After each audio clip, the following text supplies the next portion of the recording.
धीरज सिंह जी नमस्कार, आपका स्वागत करते हैं अपने न्यूज़ प्लेटफॉर्म पर।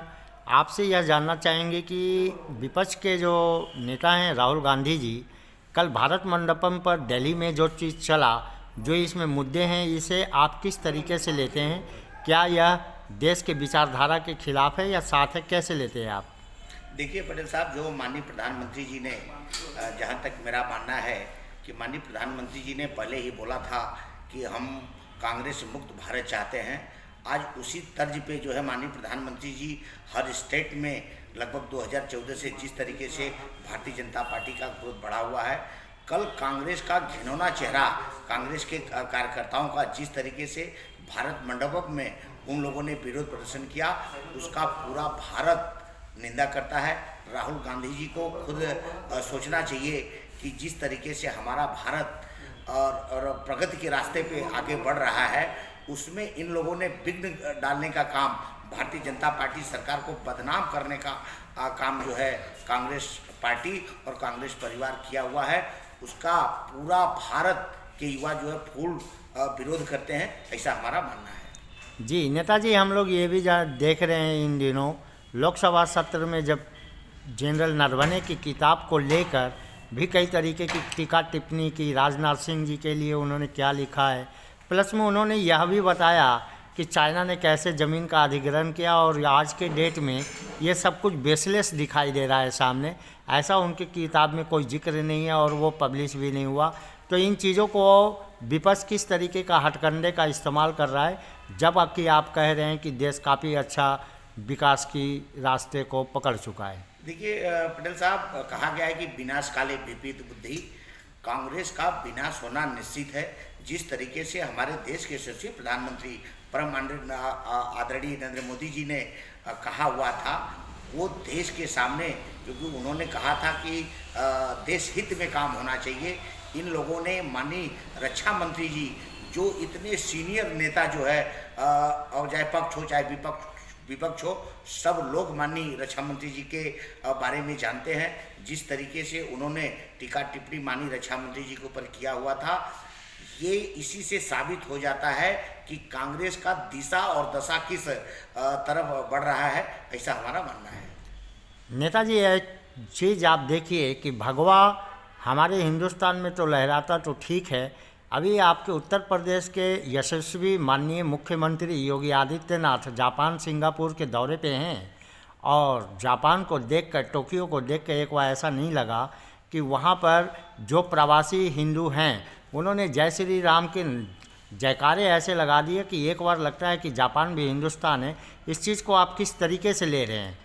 देखिए, माननीय प्रधानमंत्री जी ने 2014 में पहले ही बोला था कि हर हर मोदी घर घर मोदी।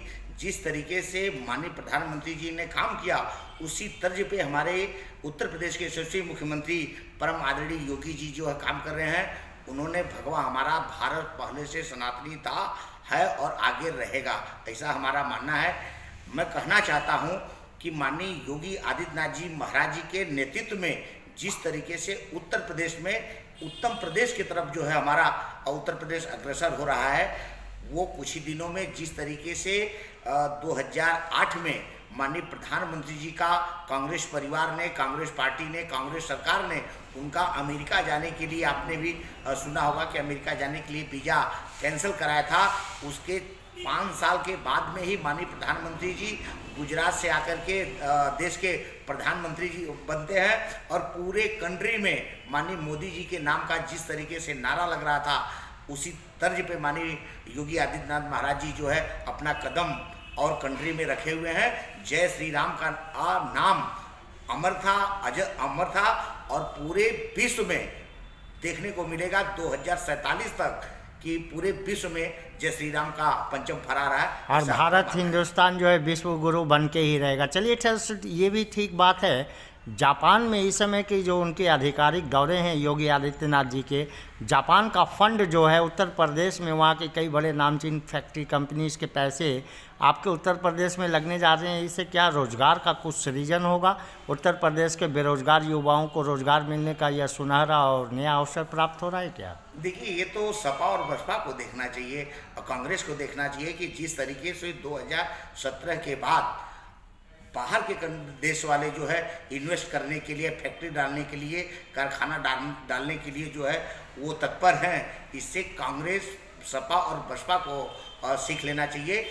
माननीय योगी आदित्यनाथ जी महाराज जी को मैं एक युवा होने के नाते संदेश देना चाहता हूं मीडिया के माध्यम से कि जिस तरीके से उनका कार्य करने की पद्धति उत्तर प्रदेश में है, वो चौतरफा जो है गंगा, जिस तरीके से माननीय प्रधानमंत्री जी ने बोला था, वो सपना जो है उत्तर प्रदेश में साकार होते हुए दिखाई दे रहा है, ऐसा हमारा कहना है। सर, आपसे एक आखिरी सवाल लेके चलते हैं।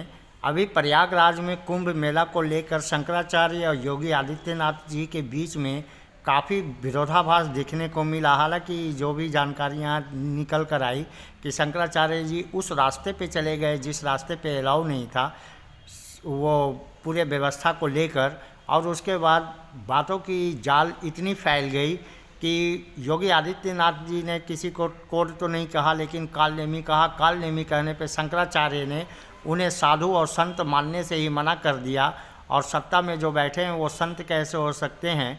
तो क्या सनातन की ये दो धुरियाँ कहीं से विपक्ष का कोई खेला लगता है क्या आपको? देखिए, कालनेमी का जो नाम उन्होंने माननीय पूज्य योगी आदित्य महाराज जी ने लिया हुआ था कि एक संत होने के नाते हम लोग हिंदू धर्म के, हम लोग सनातन धर्म के लोग हैं, हम लोग गुरुओं का आदर करने वाले संस्कारी हैं, पहले से ही पूरा भारत जानता है। लेकिन एक युवा होने के नाते मैं खुद कहना चाहता हूं कि जिस तरीके से स्वामी जी ने वहां हरकत किया, ये बहुत निंदनीय था।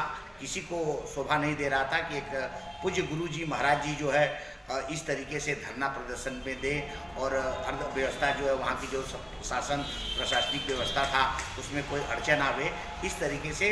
बाकी बाबा जो है पूज्य मानते हैं, ऐसी हमारे इसमें कोई कहने की बात नहीं है।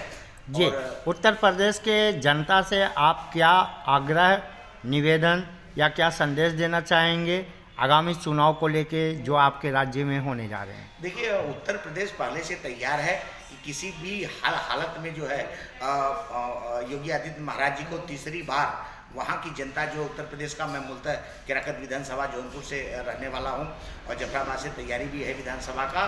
मैं एक युवा होने के नाते बताना चाहता हूँ कि जिस तरीके से सर्व समाज की जनता माननीय योगी आदित्यनाथ जी के साथ में खड़ी है, ये 2027 में देखने को मिलेगा।